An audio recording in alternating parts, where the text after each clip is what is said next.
I'm arranging Jane Austen paperbacks on the display table at Fox and Pine Books when I hear my mother's voice floating from the back room. The door is cracked just enough that her words slip through, sharp and clear.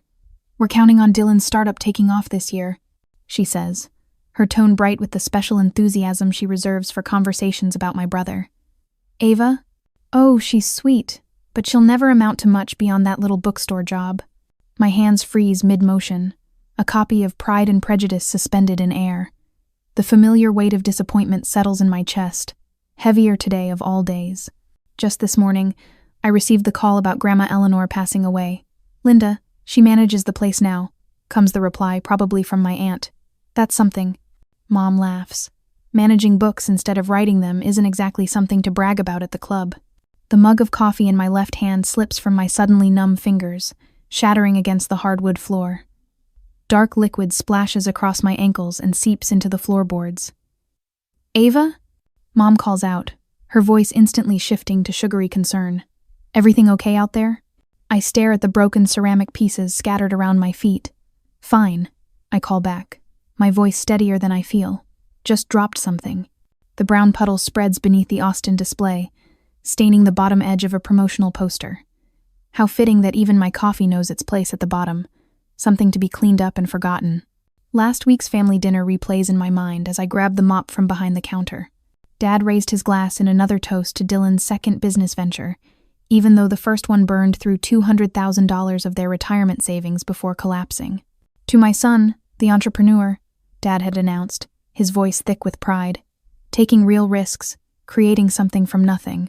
I'd mentioned my promotion to manager that night, slipping it into the conversation during a rare moment of silence. "That's nice, honey," Mom had said with a pat on my hand before immediately turning back to Dylan. "Now tell us more about these angel investors you're meeting." Dad hadn't even looked my way when he'd added, "Managing other people's stories isn't the same as writing your own, Ava. When are you going to do something that matters?" The bell above the door jingles as I finish mopping up the coffee. I quickly dispose of the broken mug pieces before greeting the elderly customer who enters, forcing a smile that doesn't reach my eyes. 3 hours later, the phone rings. I know it's Mom before I even check the caller ID. "Ava, sweetheart," she says without preamble. "I need to ask a favor." I balance the phone between my ear and shoulder, continuing to update the inventory spreadsheet. "What kind of favor?" "Dylan needs a little cash flow for some unexpected startup expenses." Her voice drops to that conspiratorial tone she uses when discussing money. "Just a small loan. $2,000 should cover it." The spreadsheet blurs before my eyes. $2,000, almost my entire monthly income. "Mom, I need to pay my rent this month," I say quietly. "Well, yes, but family comes first, doesn't it? Dylan's at a critical juncture. You can always stay with us if you're short on rent." My fingers stop trembling as I scroll down to the next entry on my inventory list. "I'm sorry, but I can't." The silence on the other end stretches until it's nearly a physical presence. "I see," she finally says, her disappointment radioactive through the phone. "I thought I raised you better than this." After we hang up, I sit staring at nothing, knowing exactly what happens next. She'll call Dylan immediately, telling him how selfish I am, how I never support the family. Dad will get on the extension and they'll commiserate about their disappointment of a daughter. The thought of becoming completely estranged from my only family sends a cold wave through me. Yet something harder and more certain forms in my chest. I check my watch time to close the shop. As I flip the sign on the door from open to closed, a realization settles over me with unexpected clarity. They've never seen me as more than a supporting character in Dylan's story, the quiet sister. The reliable one who never causes trouble, but never deserves the spotlight either. The security system beeps as I said it, and I wonder what would happen if, just once, I stopped playing the role they've assigned me. The plain manila envelope sits on my coffee table, unassuming except for my grandmother Eleanor's elegant handwriting across the front. I've been avoiding it for 3 days since Mr. Westfield, her attorney, handed it to me after the funeral. "She was quite insistent this reach you directly," he'd said, his eyes kind behind wire-rimmed glasses, "not through family channels." Now, alone in my apartment above Fox and Pine Books, I finally slide my finger under the seal. Rain taps against the windows, a gentle percussion that seems to urge me forward. Inside, I find a thick stack of legal documents, bound with a blue ribbon that matches the color of Eleanor's favorite reading chair. The first page bears the letterhead of Bishop Legacy Holdings. I scan the contents, certain I'm misreading something. Then I read it again. This can't be right, I whisper to the empty room. My legs give out. I sink to the floor, papers spreading around me in a semicircle of impossible figures. 14 rental properties across 3 states, a 70% ownership stake in Bishop Private Equity, investment accounts, art collections, real estate. The total assets listed at the bottom of page 4, $48 million. All of it left to me, not to my parents, not to Golden, boy Dylan. To me, Ava Carter, the bookstore manager who can barely afford her 1-bedroom apartment. My hands shake so badly I have to press them flat against the hardwood floor. The coolness of the boards grounds me as I try to process what this means. I am wealthy, extraordinarily wealthy, and no one in my family knows. Beneath the legal documents, I find a cream-colored envelope containing a letter written in Eleanor's unmistakable penmanship. I pull it out, noticing a small collection of family photos that spill onto the floor. One catches my eye, Eleanor and me at my college graduation, her arm around my shoulders, both of us beaming while my parents stand to the side, focused on Dylan adjusting his tie. I unfold the letter, Eleanor's voice seeming to fill the room as I read. My dearest Ava, if you're reading this, I've moved on to whatever grand library awaits in the beyond. Don't waste tears, I've had a magnificent run. You're wondering why I've left everything to you. The answer is simple. You're the only one who values things beyond their price tag. Your father chases status. Your mother craves appearances. Dylan pursues validation through reckless ventures. But you, my quiet one, seek meaning. I've watched you build that little bookstore into something special, not because it will make you rich, but because you believe stories matter. That's the kind of person who should steward what I've built. Now, a piece of advice from someone who learned it the hard way. Don't show them what you have. Let them show you who they are first. Money changes how people see you, rarely for the better. Once they know, you'll never again know if they value you or what you possess. All my love, Eleanor. I press the letter to my chest, breathing in the faint scent of her perfume that lingers on the paper. Rain continues to drum against the windows as I consider what this means for my life going forward. If I tell my family about the inheritance, everything changes. The parents who dismissed my career choices will suddenly approve. Dylan will have 1,000 business ideas he needs funding for. Extended family I barely know will appear with sob stories and investment opportunities. Every relationship in my life will be filtered through the lens of my wealth. I'll never know if someone respects me for who I am or what I can give them. I'll become a walking ATM rather than a person. But keeping it secret means living a double life. It means watching my parents continue to dismiss me while I could solve their financial worries with a signature. It means enduring Dylan's condescension when I could buy and sell his startup dreams 10 times over. Would revealing the truth bring respect or just create chaos? Would it heal old wounds or simply paper over them with dollar bills? The next morning, I meet with Mr. Westfield at his downtown office. Rain has given way to weak sunshine that filters through his blinds as he explains the details of my inheritance. Your grandmother was quite explicit about the transfer of assets, he says, sliding another document across his desk. You have complete control, no conditions, no oversight from other family members. She didn't leave anything to my parents or Dylan? I ask, still struggling to believe it. Mr. Westfield adjusts his glasses. Miss Bishop left them each a modest sum, already distributed. The bulk of her estate, the business holdings, properties, investments, those are exclusively yours. A small flame of vindication flickers in my chest. Eleanor saw me, really saw me when my own parents couldn't be bothered. As I look at my grandmother's letter again, I wonder, should I reveal my inheritance and prove my worth to my family, or keep it secret and observe their true colors? The temptation to show them how wrong they'd been was strong, but my grandmother's words suggested a different path. I tuck the letter back into its envelope, decision forming like a lighthouse emerging through fog. It's time to see who my family really is when they don't know I'm watching. I stare at the foreclosure notice Mom texted me, my stomach knotting as I read the bank's formal language. It's been 3 weeks since Grandma Eleanor's funeral, and now this. Call me as soon as you can, Ava. Mom's message reads beneath the photo. It's an emergency. When my phone rings minutes later, her voice trembles. The bank says we might lose the house. Your father put it up as collateral for Dylan's new business venture. The house is worth over $2 million, I say, gripping the edge of the bookstore counter. How much did you refinance? $1.8 million, she admits, her voice small. Dylan needed significant capital for his innovative healthcare app. The same brother who flunked out of his pre-med program after 2 semesters. I close my eyes, counting to 10 silently. And now the bank is foreclosing? Dylan's missed several loan payments. The investors pulled out last week. Her voice hardens. If you'd helped when we asked for that small loan, maybe this wouldn't have happened. My jaw tightens. Mom, $2,000 wouldn't have saved a business hemorrhaging millions. Well, something has to be done.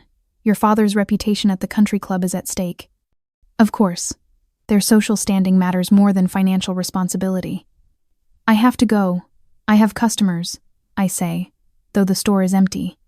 After hanging up, I open my laptop and log into the secure portal Mr. Westfield set up. The screen displays the Bishop Legacy Group's holdings, my holdings. Grandmother Eleanor's $48 million fortune sits under layers of shell companies and trusts, invisible to anyone looking for connections to Ava Carter. With a few clicks, I compose an email to Mr. Westfield. I'd like to explore acquiring certain distressed assets, confidentially. The next morning, I sign papers establishing 3 subsidiary companies under the Bishop Legacy umbrella. Each has a specific purpose, one for real estate acquisitions, another for personal loans, and a third for business debt. None bear any connection to the name Carter. That night, I lie awake in my apartment above the bookstore, surrounded by the comforting smell of old pages and wood polish. The weight of my decisions presses against my chest. No one knows that I'm methodically purchasing my family's financial obligations.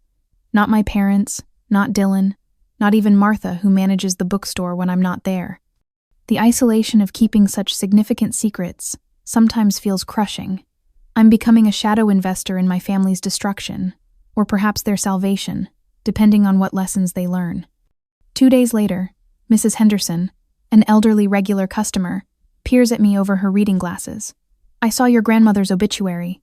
Eleanor Bishop was a remarkable woman. I nod, surprised by the connection. You knew my grandmother? We served on the library board together years ago. Her weathered hand pats mine. She was the smartest woman I knew. Said you were just like her, quiet on the outside, steel on the inside.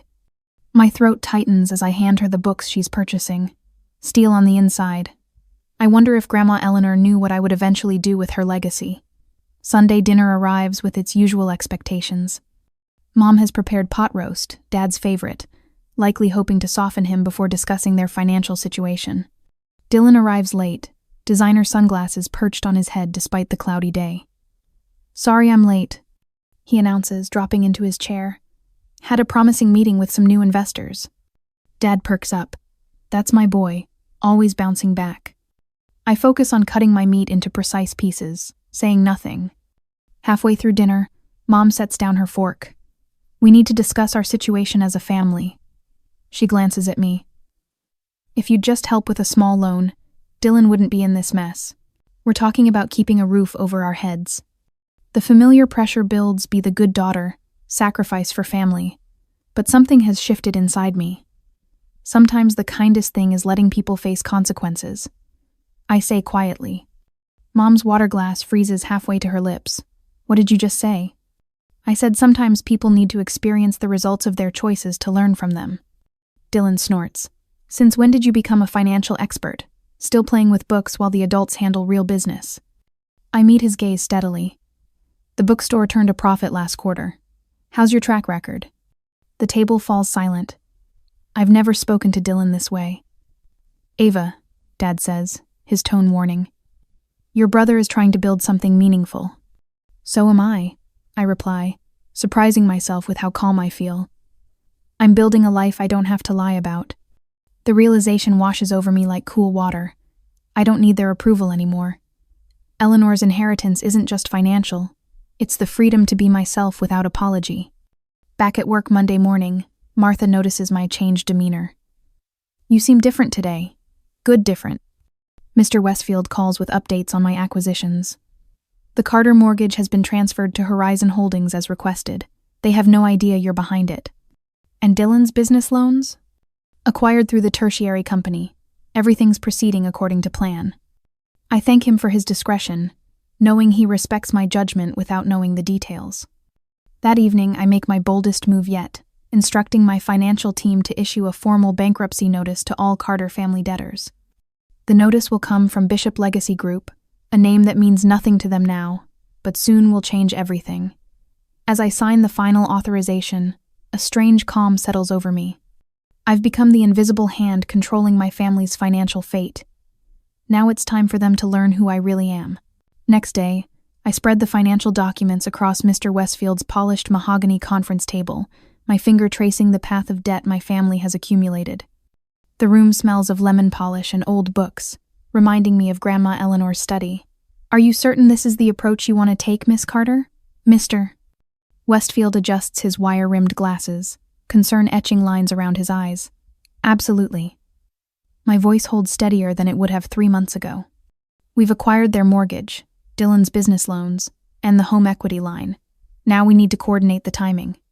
The legal team nods, making notes as I outline the bankruptcy proceedings. For years, I've been invisible to my family. Now I control their financial fate through a web of companies they'll never connect to me. "Begin foreclosure notifications tomorrow," I instruct. The Bishop Legacy Group remains anonymous until the court appearance. Later that afternoon, my phone buzzes while I'm cataloging new arrivals at the bookstore. Mother's name flashes on the screen. "Ava, sweetheart," she says, breathless with false cheer. "The water heater burst this morning, completely flooded the basement." I shelve another volume, pressing the phone between my ear and shoulder. "That's terrible. Is everything okay?" "Well, it's going to cost $5,000 to replace. I was hoping you might help out, just until your father's bonus comes through next month." The lie sits between us, heavy and familiar. Last week, I'd overheard her telling her bridge club about the country club membership dues coming due. I thought Dad's company froze all bonuses this quarter. I keep my voice neutral, curious how deep the deception will go. A pause. "Oh, did I say bonus? I meant commission, from the Henderson account." I run my finger along the spine of a leather-bound classic. "I'm sorry, Mom, I can't help right now." "But family helps family, Ava." Her voice sharpens. "Your father and I have always been there for you." I think of the college fund they'd promised but spent on Dylan's first venture. Of the countless times they'd dismissed my accomplishments while celebrating my brother's failures as bold attempts. "I'm really sorry about your water heater," I say, and end the call. That evening, I email instructions to accelerate the bankruptcy proceedings. By morning, my parents will receive notice to appear in court within 48 hours. My finger hovers over the send button for several heartbeats before pressing down firmly. The weight of what I'm doing settles around my shoulders. Not revenge consequences. When I received the 5th voicemail from my father demanding I do the right thing for the family, I paused. Should I reveal myself now and offer them one chance to change, or let the court appearance provide the necessary wake-up call they needed? I listened to his message again, hearing the entitlement beneath his worry. He doesn't ask how I'm doing or acknowledge my own financial struggles. His concern extends only to their comfort, their reputation. The next morning, Mr. Westfield walks me through what to expect in court. Sunlight streams through his office windows as he reviews the proceedings, his manner gentle but thorough. "They'll be angry," he warns, pouring me tea from an antique silver pot. "Humiliated, too. Are you prepared for that?" I wrap my hands around the warm cup. I have spent my life preparing for their disappointment. At least this time, it'll be justified. He nods, understanding in his eyes. "Your grandmother would be proud. Not of their suffering," he clarifies, "but of your strength. Eleanor never confused kindness with weakness." That afternoon, Martha stops me as I'm locking up the bookstore. "You've seemed preoccupied lately," she says, her gray hair catching the late sunlight. "I can watch the store tomorrow if you need time for yourself." She doesn't pry, doesn't demand explanations, just offers support without conditions, something my family has never managed. "Actually, I do have some personal business to handle." I hand her the spare keys. "Thank you, Martha." That's what friends are for. She squeezes my hand before turning toward the bus stop. The contrast between Martha's genuine concern and my family's constant demands clarifies everything. I've built connections based on mutual respect while my family trades only in obligation and guilt. That evening, I drive past my parents' house. Through the large front windows, I glimpse unusual activity. Mother carefully wraps what looks like her prized crystal collection, while Father speaks animatedly on the phone. The next day, my phone alerts me to online listings. They've begun selling luxury items, Mother's designer handbags, Father's golf clubs, even the painting from their entryway that they'd once claimed was a family heirloom. When I check with my contacts at the country club, I learn Dylan's investor friends have stopped returning his calls. Word of pending bankruptcy spreads quickly in their social circles. The final confirmation comes via text from my cousin, who works at my parents' law firm. Uncle Greg and Aunt Linda came in today looking rue. Attorney suggested meeting with someone from Bishop Legacy Group before court. Never seen them so scared. I place my phone face down on my desk, close my eyes and take a deep breath. The machinery I've set in motion cannot be stopped now. Tomorrow, in that courtroom, I'll finally step out of the shadows and into the role my grandmother prepared me for. Not the overlooked daughter, not the reliable sister, the creditor, the owner. The consequence. The following day, I arrived at the attorney's office 20 minutes early, parking my sensible Honda 3 blocks away. Through the lobby's glass doors, I spot them huddled near the reception desk, Mom fussing with the collar of her deliberately modest blouse. The one she saves for parent-teacher conferences and insurance claim meetings.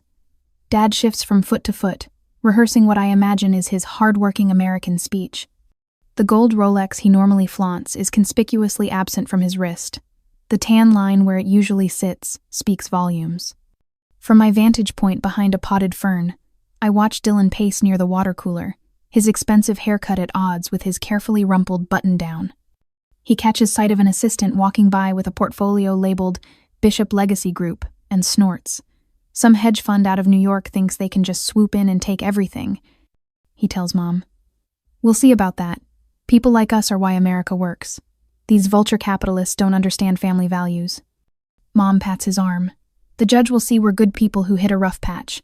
Nobody wants to put a family out on the street. My phone buzzes with a text from Mr. Westfield. Conference room B ready. Are you certain about this approach? I type back. Absolutely. The receptionist directs my family toward the conference room.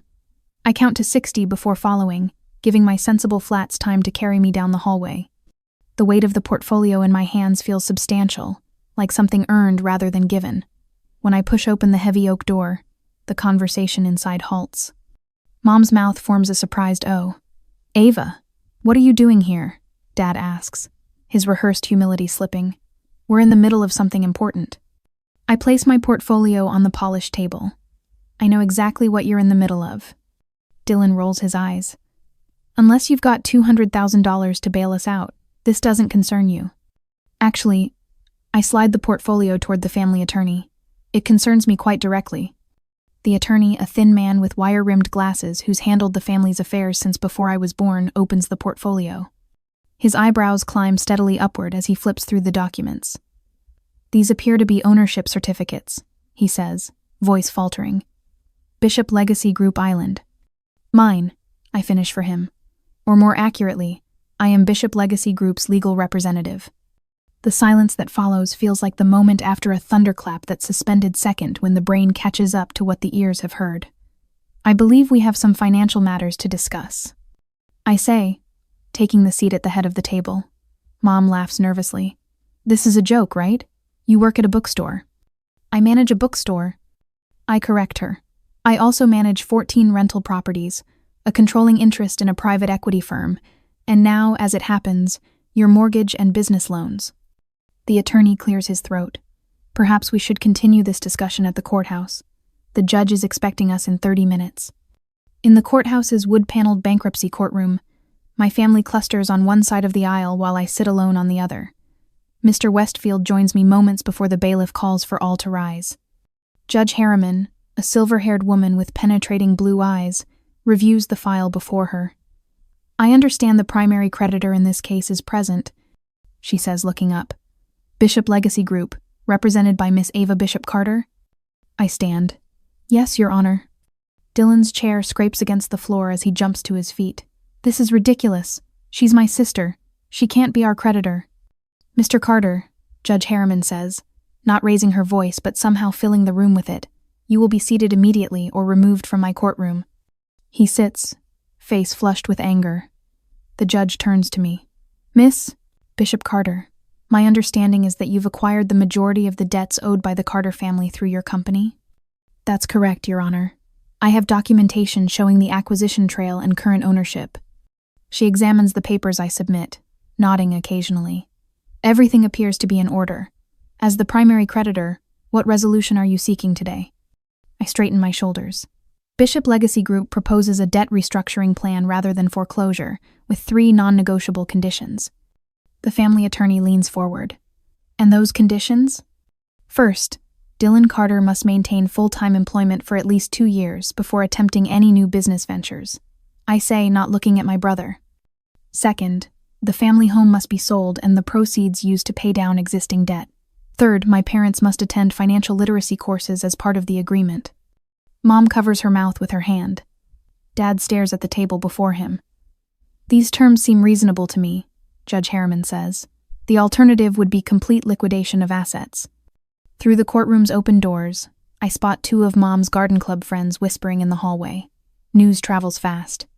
By evening, their entire social circle will know about the Carter family's financial collapse. The judge looks at our family attorney. Does your client wish to accept these terms, or should we proceed with standard bankruptcy protocols? Everyone turns to look at the family attorney, whose eyes dart between my parents and me.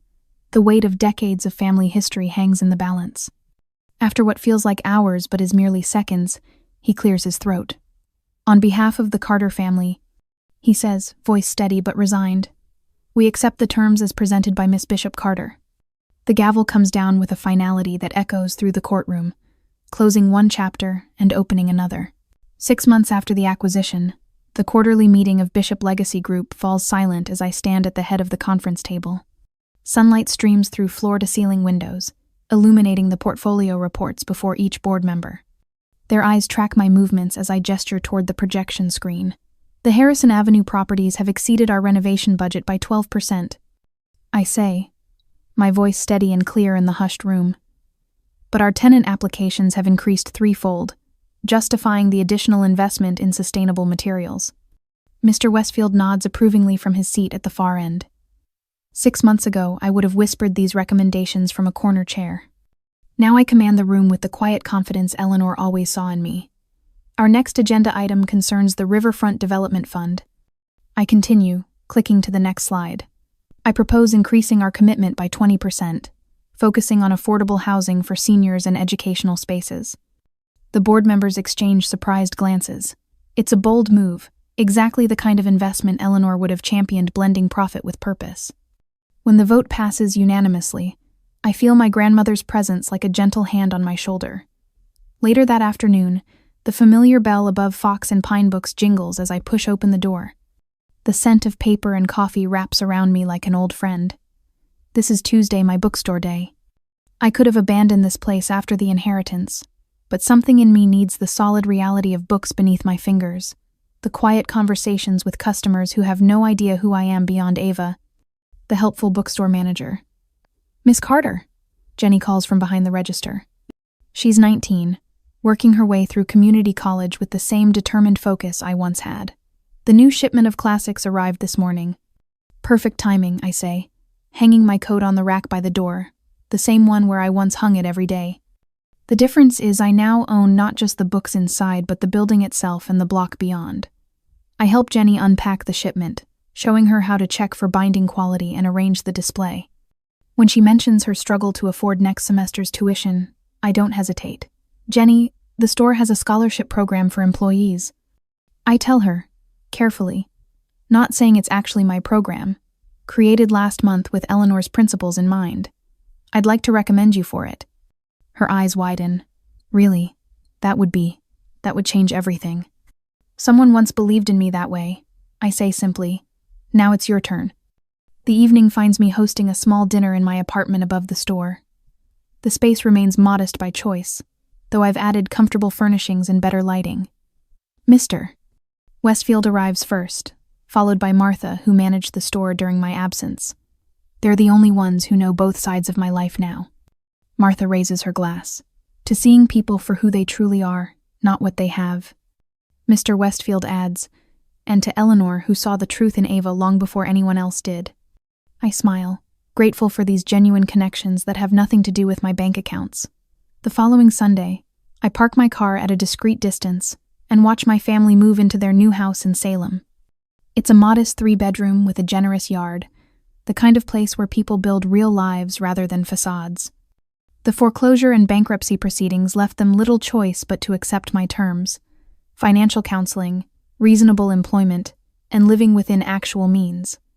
Dylan carries boxes from a small moving truck, no longer the entitled entrepreneur but someone learning the value of steady work.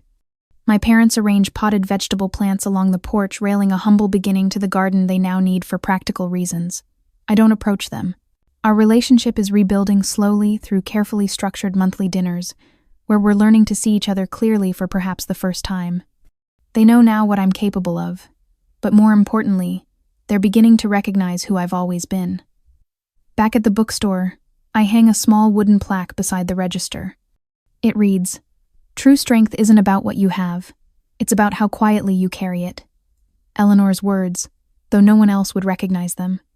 As I watch my family adjusting to their new reality, I wonder if true forgiveness comes from understanding people's limitations or from releasing expectations entirely. What would you do? Maintain careful distance from those who undervalued you, or attempt to build something new on more honest ground? Perhaps the answer lies somewhere in between, in the quiet strength of knowing your own worth regardless of who recognizes it.